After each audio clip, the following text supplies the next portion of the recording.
त्याच्या पुढे ज्ञानेश्वरांनी कंडिशन सप्लायमधली कंडिशन घातली. कोणती कंडिशन घातली आहे? ईश्वरनिष्ठांची मांदियाळी. जेव्हा ते चला कल्पतरूंचे आरव असे स्वतः लोकांकडे जातील, त्यांना सदाचरणाचा मार्ग दाखवतील, असे सगळे संत, अशी ईश्वरनिष्ठांची मांदियाळी जेव्हा सतत सगळ्या लोकांना भेटत राहील, तेव्हा जे खळांची व्यंकटी सांडो असं होईल. म्हणजे लोकांच्या मनामधला दुष्टपणा नष्ट होईल.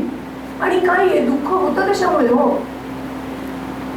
मला दुःख होतं कारण ती काहीतरी दुष्टपणाने वागली, तिला दुःख होतं अजून कोणीतरी दुष्टपणाने वागलं.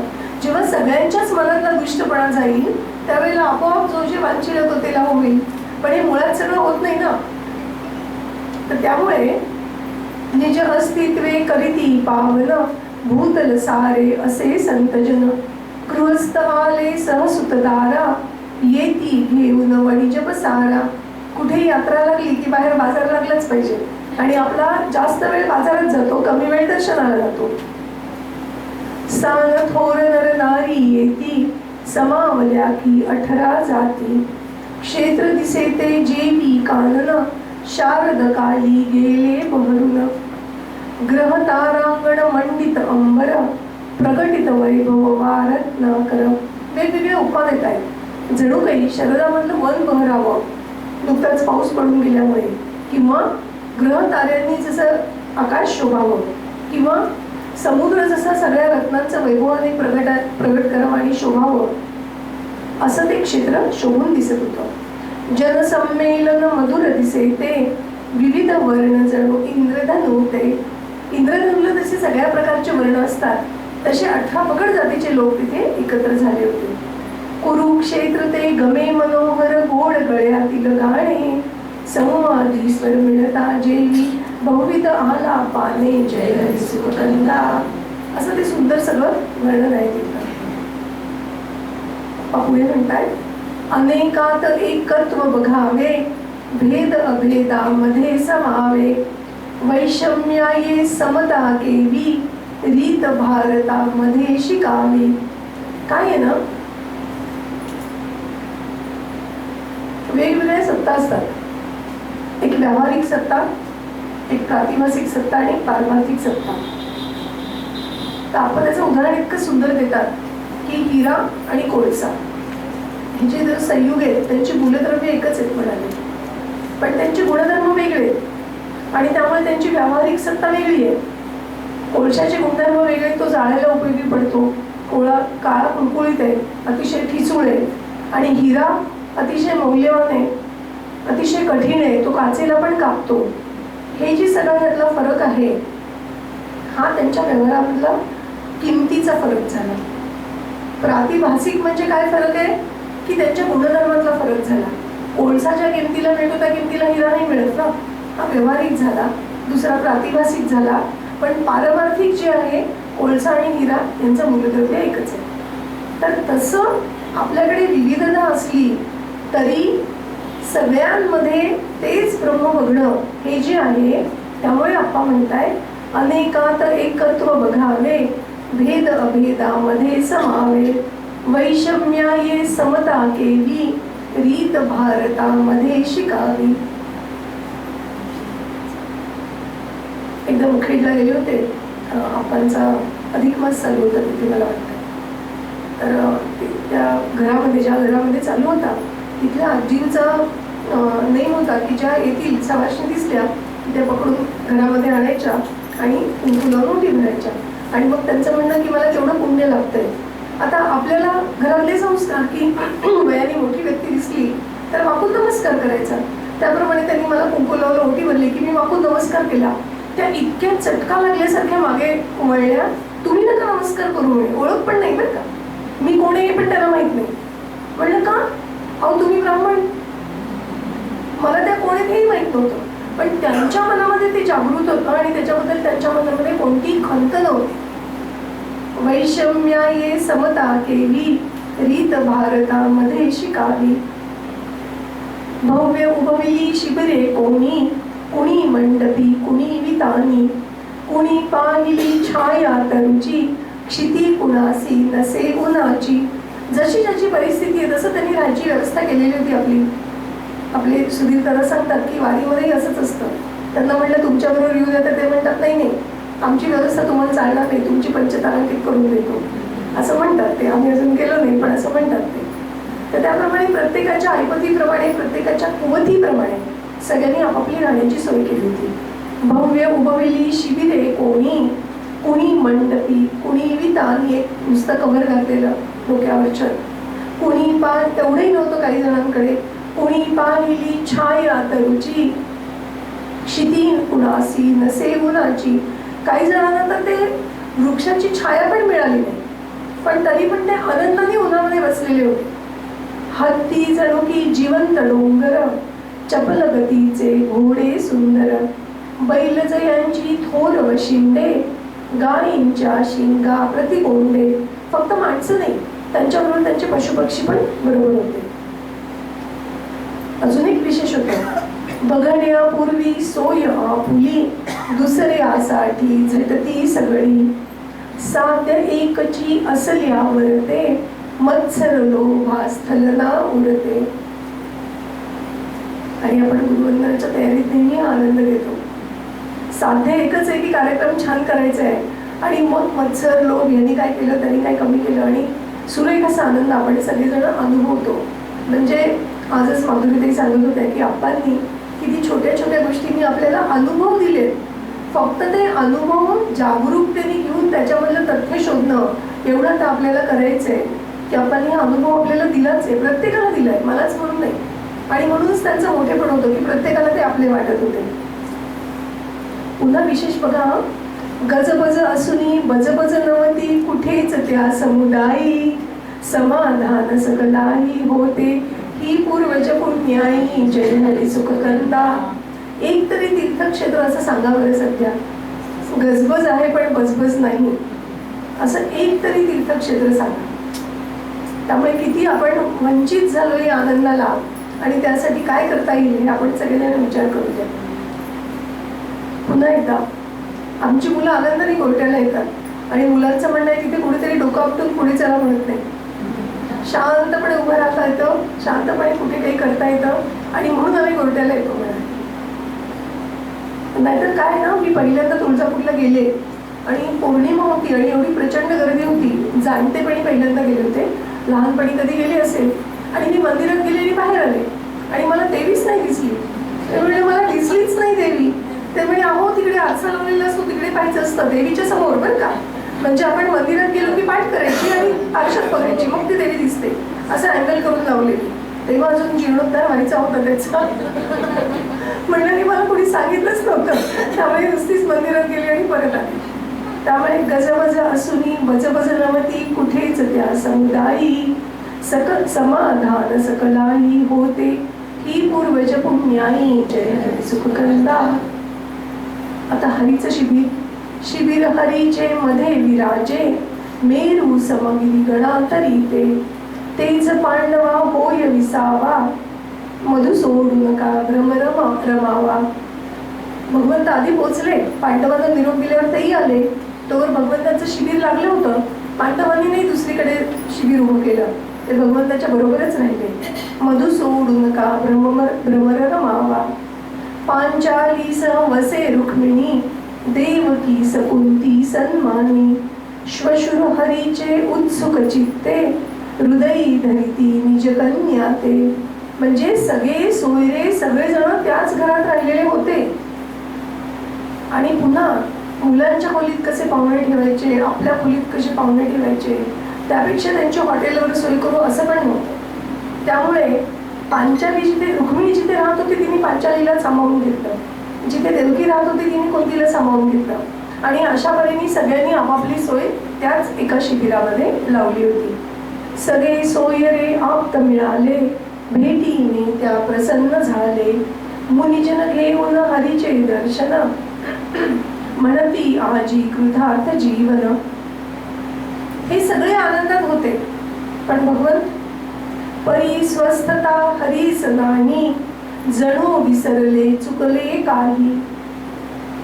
धुंदिती चंचल नयन कुणाते, उदा समुद्रा मधुनी होते. सगळीकडे बघतायत पण नाही आहेत त्याच्यात, कोणी काही विचारावं यांनी भलतंच उत्तर द्यावं. म्हणजे लोकांच्या लक्षात येत होतं की यांचं चित्त स्थिर नाहीये, मधून मधून उदास पण होत होते. द्रुपद सुता म्हणजे द्रौपदी, द्रुपद सुता रुक्मिणी धनंजय कृष्ण वर्तने करीती विस्मय. काय आहे हे सगळे जीवाभावाचे ना, द्रौपदी, रुक्मिणी, अर्जुन हे सगळे जीवाभावाचे. त्यामुळे त्यांना भगवंताची मनस्थिती कळली की हे काही आनंदात नाहीये. पण त्यांना आश्चर्य वाटलं की अरे सगळ्यांच्या इच्छेप्रमाणे त्यांनी जे जे बोलवले ते सगळेजण आले, तेवढं सगळं आनंदात चाललंय, का बरं उदास होत आहेत काही समजत नाहीये. पण पांचाली आणि कृष्ण एकमेकांचे सखे का होते?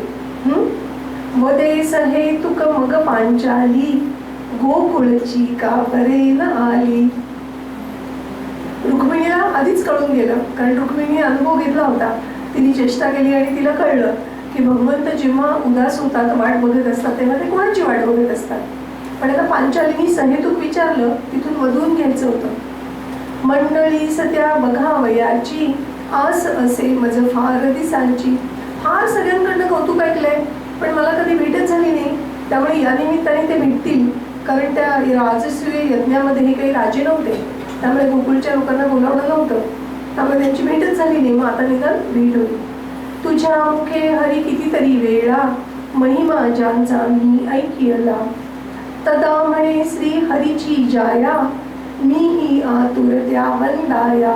रुक्मिणीची तीच परिस्थिती, कधी पुन्हा गेलीच नव्हती ब्रजामध्ये, गोकुळामध्ये. त्यामुळे भगवंताच्या तोंडून जे काय ऐकलं ते ऐकलं. त्यामुळे मी पण तेवढीच उत्सुके म्हणाली. त्यातही केव्हा पाहिन राधा तुलनेची की जिला न बाधा. तुलना नाही, आधी दुसरा वेळा पडला की पहिला बारडीला होतो, त्याच्यामध्ये तुलना होती, पण इथे तुलना नाहीये. भाव भक्तीची जी परिसीमा संत जियेचा गाती प्रेमा. दिदले यांनी मज आश्वासन तुझ या परवी व्रजजन दाविन. यांनी आश्वासन दिलंय म्हणजे ते नक्की येतील. गेलं असेल बोलावणं त्यांना. मग भगवंत पण कबूल करतायत. मीही त्यांची वाट बघत गे प्रिये कालपासोनी. बोलत माधव कधी भेटती गोपी व्रजजन जननी जय हरी सुख कंदा. मलाही असं झालंय की कधी एकदा त्यांना भेटतोय. मी कालपासून त्यांची वाट बघतोय, कालच अपेक्षित होते. तीर्थविधीस्तव या परवासी येतील मत्प्रिय गोकुलवासी. येथवरी मी विश्वासे या आलो झाले श्रम परिवाया. गोकुळाला आमंत्रण घालायला दूत गेले नव्हते. दूत कोणाला पाठवले होते? राजे लोकांना. का? कारण या विलासामध्ये जेव्हा तुम्ही रमता तेव्हा तुम्हाला आठवण करून द्यावी लागते की पर्व काळे आणि या. पण गोकुळचे एवढे भक्तीमध्ये रमलेले लोक आहेत की ते पर्वकाळ विसरतील याची शक्यताच नाही. त्यामुळे ते नक्की इथे येतील याचा विश्वास होता आणि म्हणून मी इथवर आलो होतो. मनातलं उडलं. आईची आज्ञा म्हणून नाही, आईची आज्ञा पाळली गेली, बरं झालं. पण मी आलो यासाठी की मला हे सगळे गोकुळचे लोक भेटतील. प्रिय भक्तांच्या भेटी वाचून काय तुझे मज उरे प्रयोजन. मी त्यांच्या स्तव ते मजसाठी अवतरतो या प्रेमा पोटी.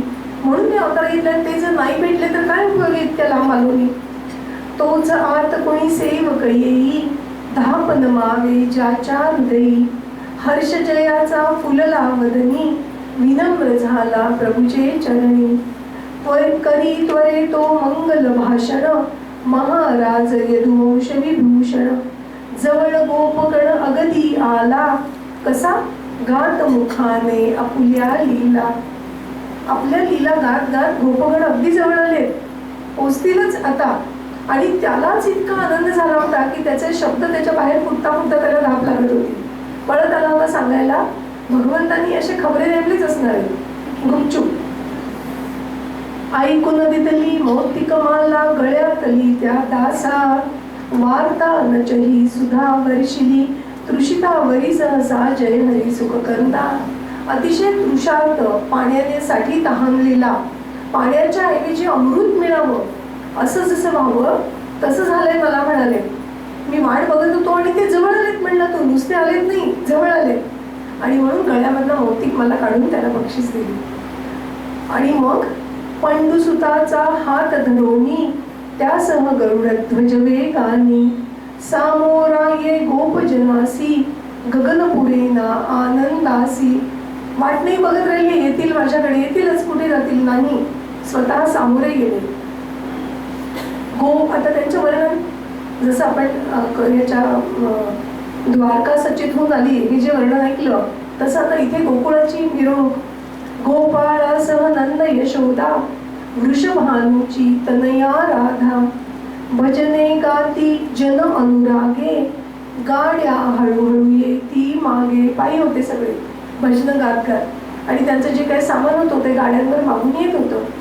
पिटती टाळ्या कुणी झल्लरी टाळ वाजरी कुणी बासरी चाळ बांधुनी कोणी नाचे नामे हरीची घेऊन वाचे. सगळं आपण ऐकलंय.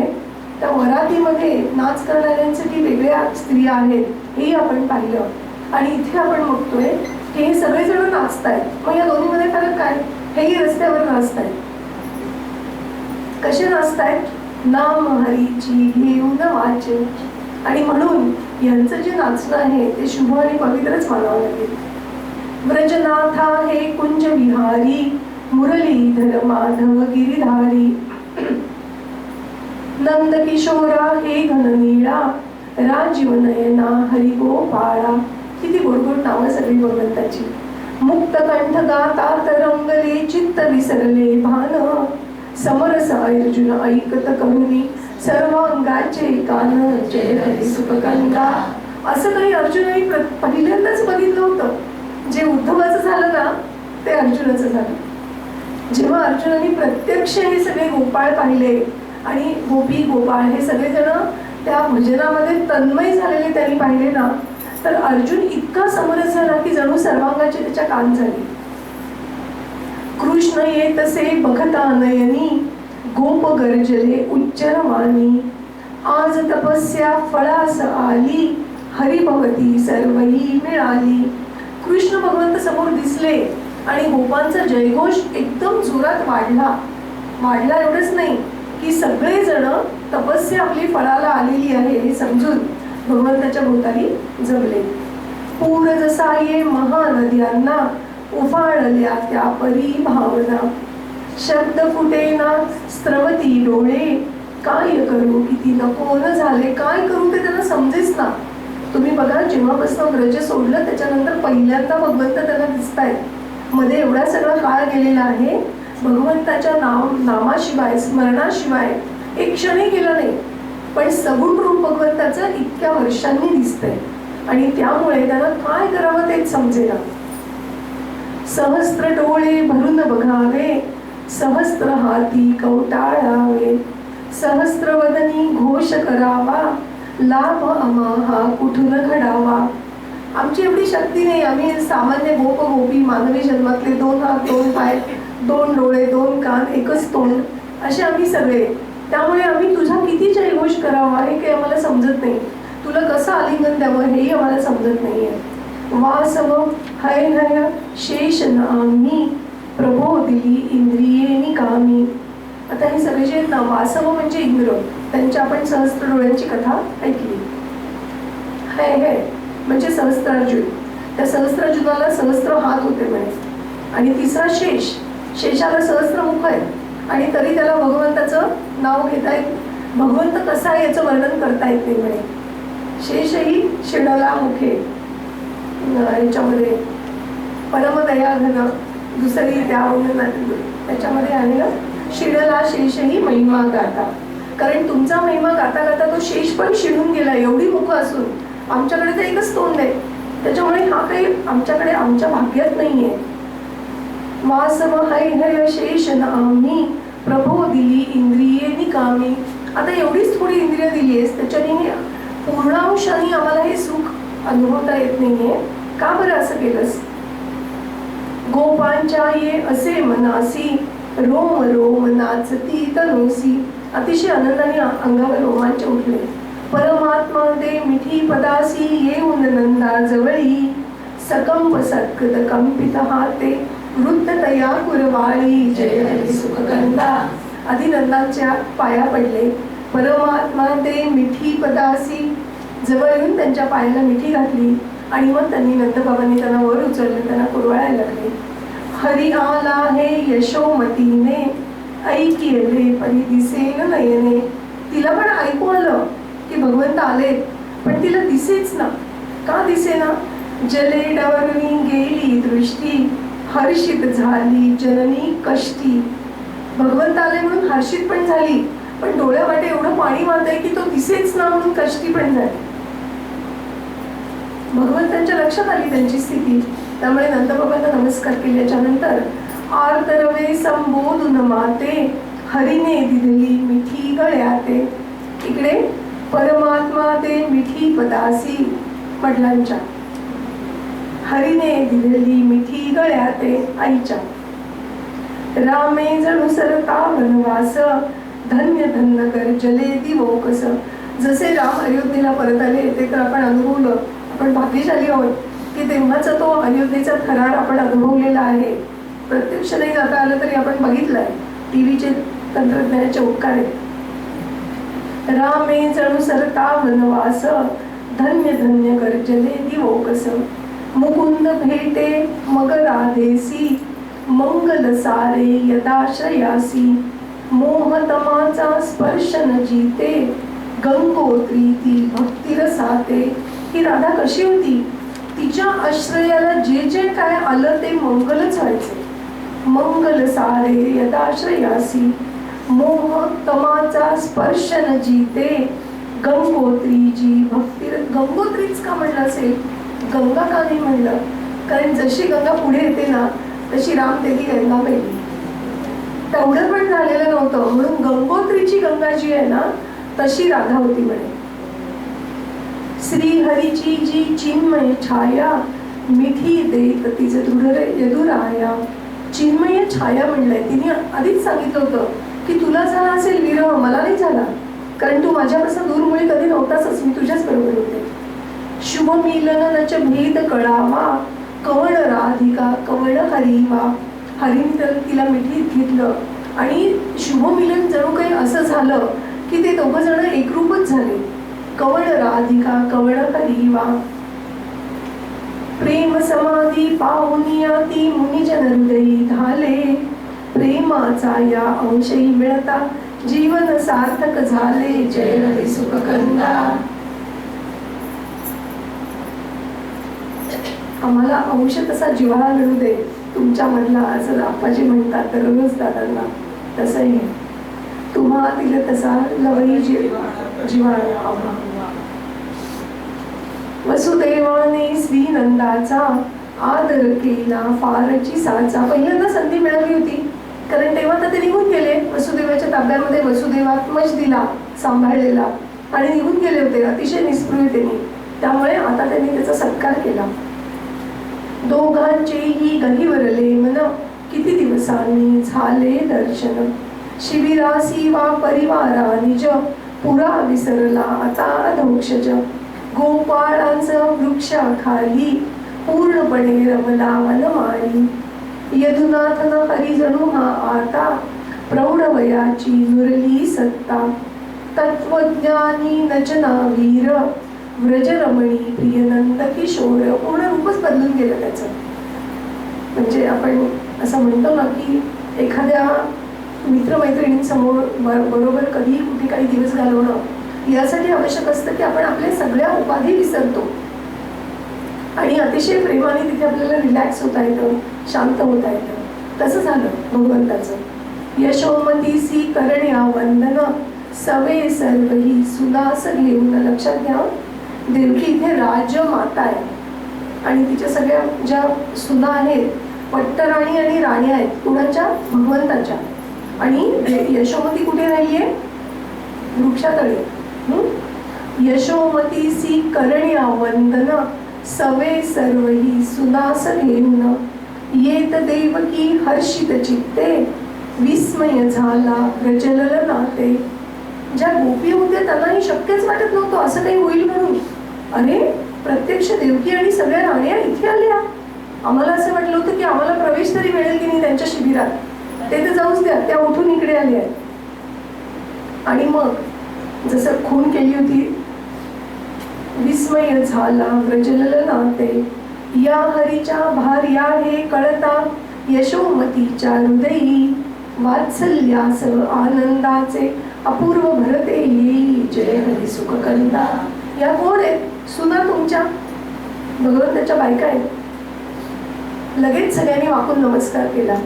वधू वंदिता सती यशोदा, प्रेम भरे दे आशीर्वादा, प्रिय बाळे सौभाग्यवती हो, गुणबलशाली सुत तुझला हो. एकीकडे हा आशीर्वाद देतीये आणि दुसरीकडे शिरपुरवायत अंकावरचे, कुतुके निरखित वदन हरीचे. म्हणजे जेव्हा देवकी या सगळ्या बायकांना घेऊन दर्शनाला आली यशोमतीच्या, भगवंत कुठे होते? ते यशोदेच्या मांडीवर डोकं ठेवून पहुडले होते. त्याच्यामुळे शिरपुरवायत अंकावरचे, कुतुके निरखित वदन हरीचे, पुसे देवकी प्रति यशोदा, जवळच बसली होती राधा. राधा जवळच बसली होती आणि यशोदा विचारते देवकीला, कुणास मिळवी काय पराक्रम, करून वदा हा श्याम तरी मम. थोरपणीच्या याच्या लीला, ऐकू द्या मज म्हातारीला. लहानपणचं त्याचं सगळं मला माहितीये, पण तरुण झाल्याच्या नंतर काय काय पराक्रम केला आणि एवढ्या सुंदर सुंदर बायका मिळवल्या ते मला सांगा तरी. हा सुन सांगे सती देवकी, वडील सूनही पहा भीमकी. भीमकी म्हणजे रुक्मिणी. विदर्भ भूपाची प्रिय कन्या, हरीस इच्छित असे अनन्या. भावाने परिधरिला आग्र, अर्पाया शिशुपाला. हिने विनवता हरिले कृष्णे, करुणी घोर रडाला. जय हरी सुख करता. आपण पाहिलं हे. कमलमुखी ही दुसरी भामा, सत्यभामा. रुसवा धरिते कधी रिकामा. सतराजिताची एकुलती मुलगी, लाडावलेली अतिशय. हिचा पिता गे आळ हरिवर, स्यमंतकाचा तुझी तस्कर. ही गोष्ट आपण पाहिली. वधिला बंधू मम रत्नास्तव, आरोपे या शंकित यादव. परिप्रसेना वधिले सिंहे, जांबवतासी रत्न मिळे. ही कथा आपण बघितली. कलंक दुस्सह होय हरीसी, रत्न आणिले तये प्रयासी. सत्राजित मग पश्चातापी, कन्ये सम निज रत्न समर्पी. त्यांनी सेमंतक मणी पण दिला आणि सत्यभामा पण अर्पण केली, आपण बघितलं. त्याच्यावरच नाही थांबलं प्रकरण. जांबवतासह रत्ना कारण, युद्ध करी आपुला व्रजमोहन. इतका त्याचा शौर्य विक्रम बघून जांबवतानी काय केलं? तये तोषुनी बापू बलाही, जांबवती दिदली दुहिताही. बघा, प्रत्येकीचं वर्णन केलंय. कमलमुखी ही दुसरी भामा, रुसवा धरिते कधी रिकामा. आणि इकडे जांबवताने जी मुलगी अर्पण केली ती कशी होती? तये तोषुनी बापू बलाही, सशक्त सुदृढ एकदम. जांबवती दिदली दुहिताही. कालिंदी ही दिनकर कन्या, गिरीचे समतप करुणी. भाग्यवती ही पुण्याने त्या, झाली हरीची रमणी. जय हरी सुख कंदा. कालिंदी का कुणी कधी ते तप आपण बघितलं तर दिनकराची कन्या जी कालिंदी, तिने इतकं घोर तप केलं होतं आणि तिने कृष्णाने तिचा स्वीकार केला होता. कोसल नृपतन या सत्याही, वीर्य शुल्क ठरविली विवाही. वीर्य शुल्क म्हणजे शक्ती दाखवणारा पॉइंट व्यवहारामध्ये, त्या स्वयंवरामध्ये काही ना काहीतरी असायचा. आता सीतेचं सुद्धा वीर्य शुल्कच म्हणावं लागेल आपल्याला, की ते धनुष्याला प्रत्यंच्या कोण लागेल. तसं कोसल नृप जो होता, त्याची सत्य नावाची जी मुलगी होती, तिच्यासाठी त्यांनी पण लावला होता. सात मत्त बैलास वेसळून, वरिली रामा समजीव पुनबळ. अतिशय मत्त उधाणलेले वळू म्हणावेत असे 7 बैल आडदाड, त्या 7 जणांना एकदम वेसण घालावी असा पण होता. आणि तो पण कृष्णाने जिंकला आणि म्हणून ही सत्य त्याची पत्नी झाली. ही भद्रा कैकई तरी, ही नाव कैकेयी आहे. फारच आहे प्रेमळ हृदय. कौतुक कशामुळे बघा. मम नणदेची सुता पित्याने, कृष्ण आधी दिली प्रेम भराने. माझ्या नंदेचीच मुलगी आहे. कृष्णाला अतिशय प्रेमाने तिच्या वडिलांनी दिलेली आहे. फार प्रेमळ आहे, काही काही नाव असतं तरी. ही त्या परीच मित्रविंदा स्वयंवराने बरी मुकुंदा. बंधू दोघे विरोध करीती कोण टिके परियाच्या पुढती. याच्या पुढे कोण टिकणार आहे? त्यामुळे या सगळ्या बायका. आणि कही लक्ष्मणा सुलक्षण आणि हरणी स्वयंवरातून. आहे ही मद्राधिपतनया पट्टवधू हरीच्या आठैया. अशा 8 बायका आहेत भगवंताच्या. त्याच्याशिवाय नरकासुर वधुनी कारेतून त्याच्या ज्या सोडविल्या. असतरी त्या भार्या बहुयाच्या सगळ्या येथन आल्या जय हरी सुखकंदा. आता पुढे बघा हा. गोविंदाच्या भार्याविषयी ऐकून राधा हर्षित हृदयी. आणि म्हणून रुक्मिणीला पण मत्सर नाही वाटला राधेचा, कारण ते प्रेमच असं अलौकिक होतं. त्याच्यामुळे रुक्मिणीलाही राधेचा मत्सर वाटला नाही. आणि भगवंताने एवढ्या 8 आणि 1000 बायका केल्या पण माझी आठवण केली नाही असं राधेलाही वाटलं नाही. गोविंदाच्या भार्याविषयी ऐकून राधा हर्षित हृदयी. धन्य तुम्ही वरिले गोपाळा लबाड परिगे हा सांभाळा. हा लबाडे बर का. सहमासे निज लावून गोडी हरी हा सहजी तयास तोडी. धरी भरसा कधी नयाचा नेमन काही या फसव्याचा. आम्हाला असंच फसवून निघून गेला म्हणे गोकुळातनं. हृदय बिंबिते प्रतिमा याची तीच खरी गे विश्वासाची. तिला गलवही द्यावे अंतर सुखासन मगना पुरेल सागर. त्याला तुम्ही त्याच्या प्रतिमेला, त्याला नाही, प्रतिमेला हृदयामध्ये बंदिस्त करून ठेवा. ती कुठे जाणार नाही, ती तुमची आहे. आणि म्हणून तुम्ही असं जर नाही केलं तर अवघड होईल. पण तुम्ही जर असं केलं तर सुखासन मगना पुरेल सागर. अनुभव आहे. कधीच मला दुःख झालं नाही. तू नेहमी माझ्या जवळच आहेस. बाहेरून हा भारी छळतो. किती छळलो होतो गोपिकांना. काम उपजवी तृप्त न करीतो. रासलीला काम उपज केला पण निघून गेला. तृप्त न करीतो. हृदयातील परी याची मूर्ती इच्छे पूर्वी करीत पूर्ती. आणि म्हणून हृदयामध्ये ठेवायला. वदे श्रीपती सस्मित राधे कलह निर्मिसी काही. डोळे लावून बसता सगळ्या धडकत माझी नाही. अगं 8 जणी आणि या 16 सहस्त्र सगळ्यांनी जर माझ्यावर पहारा ठेवला तर माझी काही धडकत आहे का? कारण त्यांना जर हृदयात ठेवायचं तर त्या माझ्याकडे बघत राहतील. आणि असं जर त्यांनी पाहिलं तर माझी धडकत नाही राहणार. पण रुक्मिणी म्हणते सखे राधिके सत्य तुझेची म्हणे रुक्मिणी प्रिया हरीची. अगदी बरोबर आहे. तू म्हणतेस तेच बरोबर आहे. धन्य भाग्य धाले तव दर्शन गाढ दिदले प्रेमा लिंगन. रमा राधिका भिन्न तरीही तत्व एकची उभया ठाई. श्रीहरिया एका तत्वाची दोघीही त्या रूपे साची. आणि म्हणून दोघी एकमेकींविषयी आदर बाळगून होत्या. भक्तीची नूपरा मधुरा की शीतलता वा प्रभा शशांकी. एक चारुता दुजी सुरभिता कमलाची परी एकची सत्ता. कमल कोमल पण आहे, सुगंधित पण आहे. आणि हे दोन्ही कुणाच्या सत्तेनी? त्या चंद्राच्या, त्या सूर्याच्या कौमुदी किंवा कमल. म्हणजे जशी एकच सत्ता 2 गुण करते तशी रुक्मिणी आणि राधा अशी भक्तीची 2 वेगवेगळी रूपं झालेली आहेत. पण शेवटी या एकाच तत्वाच्या 2 शक्ती आहेत. आता पुढे सती यशोदा सकला नाही जवळ बसवणी प्रेमी घेई. त्याच्या पुढचं बघा. वदे देवकी या सर्वांना बाई काही बोध कराना. काही शिकवा तुम्ही यांना, काहीतरी सांगा. कोण सांगतेय? राजमाता. कुणाला सांगतेय? गोकुळामधल्या एका पाटलाच्या बायकोला. का सांगतेय?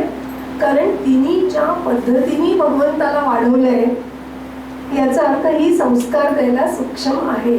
आणि म्हणून भगवंताला तिने इतकं चांगलं वाढवलंय तर ती माझ्या भार्यांना, माझ्या सगळ्या ज्या सुना आहेत त्यांनाही बोध करेल. कुलस्त्रियांना भूषण तुम्ही आश्रय गृहिणी धर्मा. तुम्हामुळेची श्री हरिसी या इतुका आला महिमा. जय हरी सुखकंदा.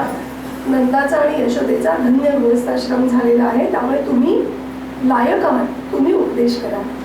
जरी गुणाच्या सर्व सुना मम तेज गुणा ये बोधे अनुपम. माझ्या सुनामुळी गुणाच्याच आहेत, पण तरी देखील जर अजून काही शिकल्या तर त्यांना अजून तेज येईल, आणि म्हणून तुम्ही बोध करा. पैलू पडता जशी हिरकणी चमकत असे की अपूर्वतेनी. बघा वानप्रस्थाचा पुढचा धडा. जरी गुणाच्या सर्व सुना मम तेज गुणा ये बोधे अनुपम. एक शिकलो आपण, दुसराही शिकलो होता. बरे म्हणाली हसून यशोदा. विचारल्यावर सांगा, न विचारता सांगू नका. तिसरा धडा. बरे म्हणाली हसून विचारल्याशिवाय सल्ले नाही द्यायचे. बरे म्हणाली हसून यशोदा बोलत मग बघुनी गोविंदा. भक्ती गोविंदाकडेच. प्रसन्न करणे मन भरत्याचे रहस्य येची स्त्री धर्माचे. पण होतं असं की इतक्या बाकीच्या जबाबदाऱ्या पूर्ण करता करता रागवायला एकच हक्काचा राहतो फक्त. त्याच्यामुळे जो काही चिडचिड राग जो काय तो सगळा त्याच्यावरच निघतो.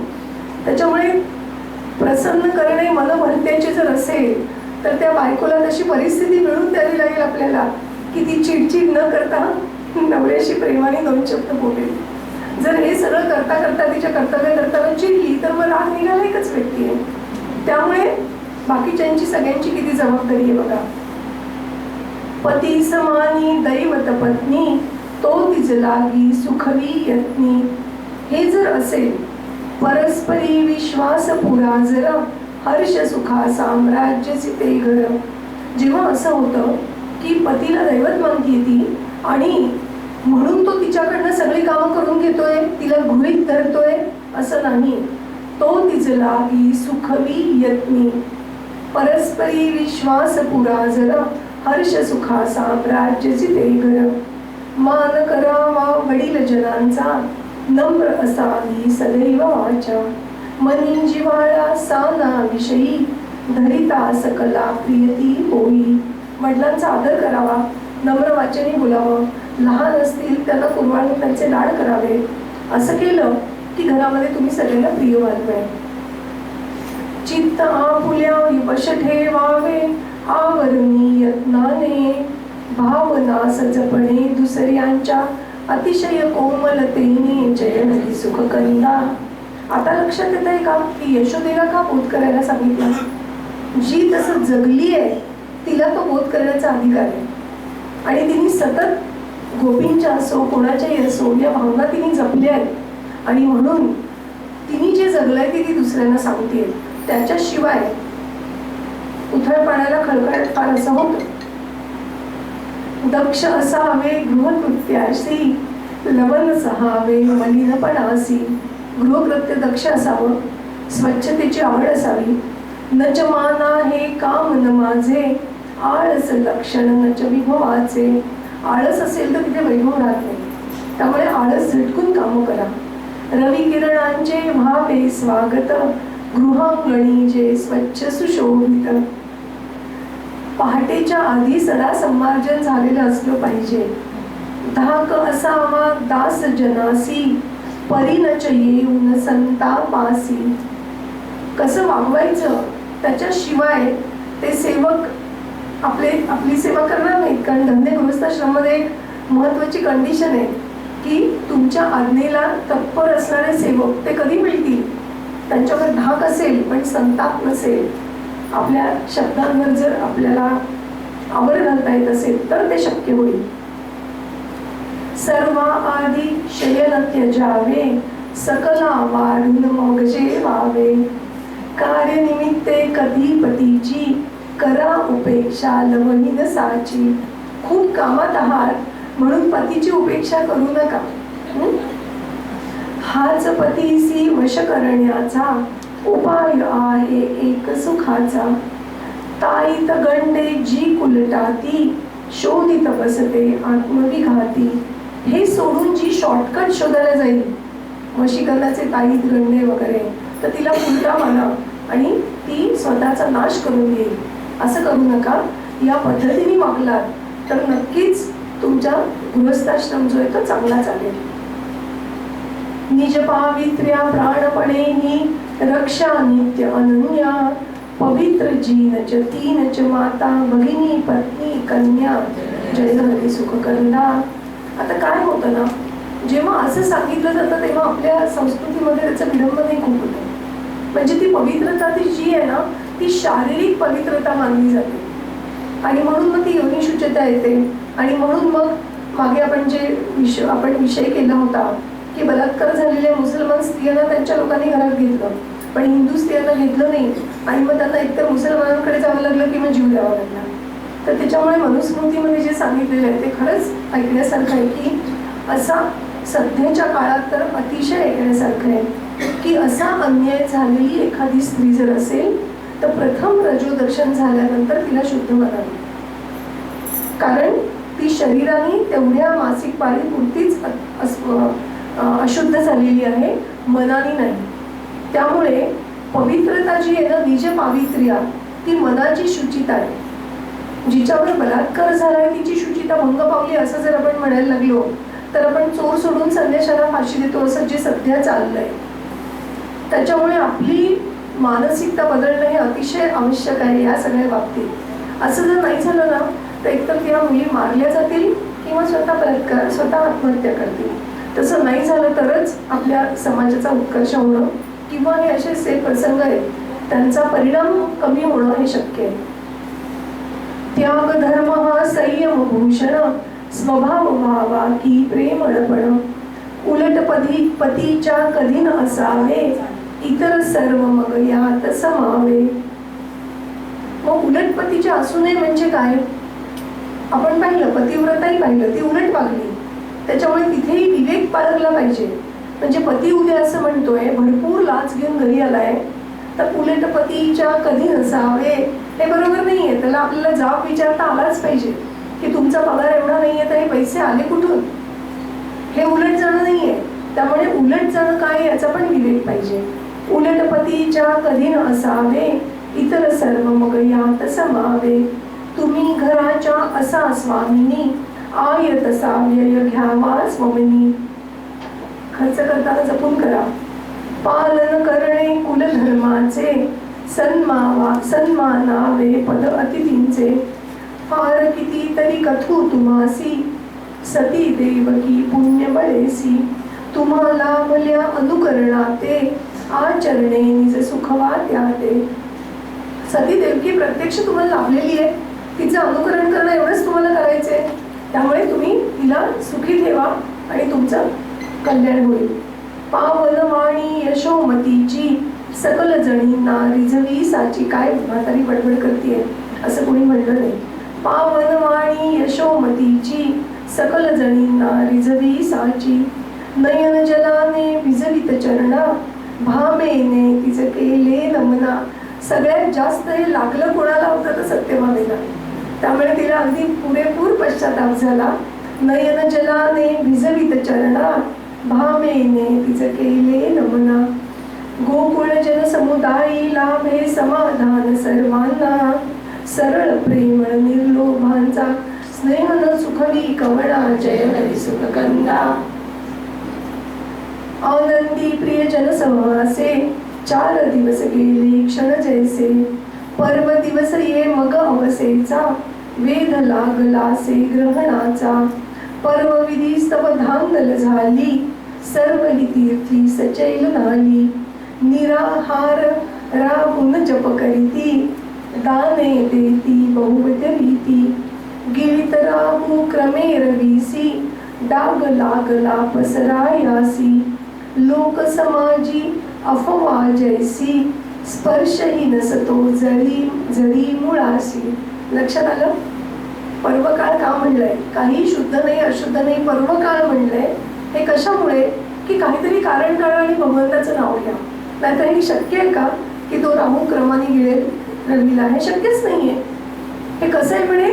लोक समाजी अफवा जैसी. व्हॉट्सअपवर ज्या वेगाने पसरते अफवा, आणि मग सूर्य काय असे असंख्य सूर्य आले तरी त्यांना गिळून टाकेल अशी परिस्थिती असते.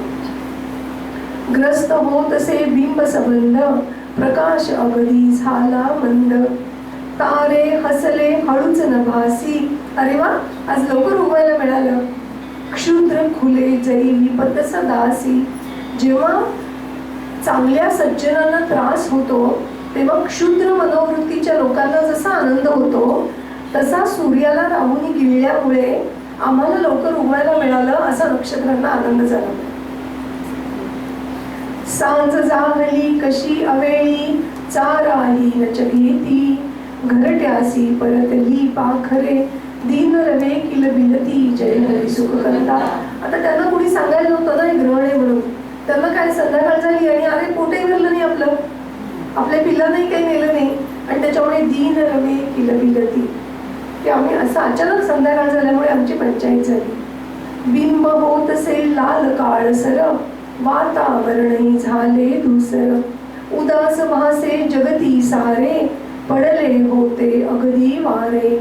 सृष्टीची खिन्नता परीही, फार वेळ ही टिकली नाही.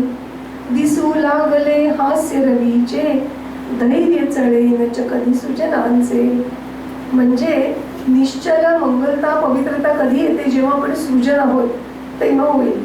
त्यासाठी धैर्य लागतं आणि म्हणून जे धैर्यवान सृजन आहेत त्यांना ही मंगलता टिकवता येते. थोडी बहुत खिन्नता आली तरी ती पटकन पुन्हा चालली जाते. बिंब रवीचे पुन्हा प्रकाशे, संकट काही नव्हते जैसे. पाप पळाले या भावाने, लोकांनी केली स्नाने. यथा सांग कर्मे करीती जन, सद्धर्माची ओळख ठेवून. यथा सांग कर्म केली नंतर पूजा काठावर येऊन. दाता नच दे उपकारास्तव, घेणाराही अगतिक नालव. घेणाराही अगतिक होऊन घेत नाहीये, दाता पण उपकाराचं म्हणून देत नाहीये. त्यामुळे या दोन्ही गोष्टी लक्षात घेणं आवश्यक आहे. यात्रिकासनच छळती कोणी, धर्म दक्षिणेसाठी. व्यंगाचे निज करुण भांडवल, कोणी ना भरिती पेटी. जय हरी सुख कंदा. कशामुळे बजबजपुरी झालीये, सगळ्या तीर्थक्षेत्रांचे याचं वर्णन केलंय. परवी राहून उभे जलाते, हरिने जपिले गायत्री सेते. सर्व काळ राही उपवासी, धन्य वाटले धर्मविधीसी. हा जो धर्मविधी आहे त्याला धन्य वाटलं की प्रत्यक्ष भगवंतांनी माझं आचरण केलं. श्रीनंदाच्या हाते वैभव, आपुले करवी तानर माधव. कशासाठी एवढी द्वारका सचेत का आणली होती? वैभव मिरवायला नाही, तिथे दानं करायची होती आणि म्हणून सगळं वैभव बरोबर आणलं होतं. आणि ही दानं कशी दिली? श्रीनंदाच्या हाते वैभव, आपुले करवी दानर माधव. नंदाची मग उदार कीर्ती, तृप्त मनाने याचक गाती. असं समोर घेऊन नंदाकडे आता तुम्ही द्या नाही हं. याचकांना जणू असं वाटलं की नंदानेच दिलं प्रत्यक्ष आणि त्यामुळे याचक जाताना नंदाची कीर्ती गात गेली. हेच पाहिजे होतं भगवंतांना. करी यशोदा शतगोदाने, भूषविले जामणी हे माने. अन्नदान गणती वस्त्रांची, इंद्रासहिना करवे साची. पर्व काळ तो अशा रीतीने, समाप्त झाला आनंदाने. परस्परांचा निरोप घेऊन, लोक निघाले गेहा परतून. गोपगणांच्या हृदयासी परी व्याकुळता ये भारी. धरती कवळून निज हृदयासी, पुन्हा पुन्हा गिरिधारी. जय हरी सुख कंदा. आत्ताच किती वर्षांनी भेट झाली होती, आता पुन्हा कधी भेट होईल काय माहिती. आता इथून तर जाणं भाग आहे.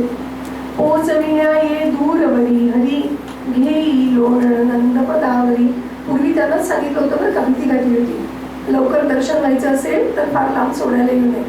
आता स्वतः मात्र पोचविण्या ये दूरवरी हरी, घेई लोण नंद पदावरी.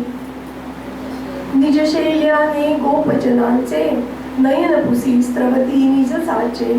स्वतःचे डोळे वाहतायत आणि गोपांचे डोळे स्वतःच्या शिल्याने पुसतोय. कसे तरी शेवटी एकदा, व्रज परते सहनंद यशोदा. वळुनी मागे बघती विमल, मार्गा भिजली नेत्रातील जल. नवे तेज ये श्रीकृष्णासी, गोपजनांच्या प्रिय सहवासी. सेवन करिता दिव्य रसायन, भरे ओज उत्साहे जीवन. पूर्वी अशी रसायन होती म्हणे, आणि रसायन चा म्हणजे उपचार करून घेतले की म्हातारपण परत लांब जायचं असं म्हणतात. आणि अशी सगळी सिद्धी पूर्वीच्या ऋषीमुनींना अवगत होती, त्यामुळे अनेक वर्ष ते जगायचे. तसं भगवंताचं झालं. नवे तेज ये श्रीकृष्णासी, गोपजनांच्या प्रिय सहवासी. सेवन करिता दिव्य रसायन, भरे ओज उत्साहे जीवन. हे सगळं